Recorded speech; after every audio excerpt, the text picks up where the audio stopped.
وسیلے کا لفظ اردو میں آتا ہے تو ذریعے کے معنی میں آتا ہے، وسیلہ ذریعہ، کسی تک پہنچنے کا ذریعہ، سفارش کے لیے کسی کو وسیلہ بنا لیا، کسی کو ذریعہ بنا لیا۔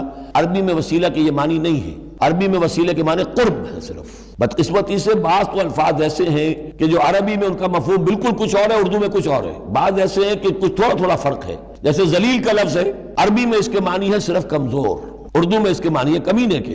زمین و آسمان کا فرق آ گیا۔ جیسے کہ ہم پڑھ آئے ہیں وَلَقَدْ نَصَرَكُمُ اللَّهُ بِبَدْرٍ وَأَنْتُمْ أَذِلَّةٌ، اے مسلمانوں یاد کرو اللہ نے تمہاری مدد کی تھی بدر میں جبکہ تم بہت کمزور تھے۔ اب اگر وہاں ذلیل کا ترجمہ اردو والا کر دیا جائے تو پھر ہمارے ایمان کے لالے پڑ جائیں گے۔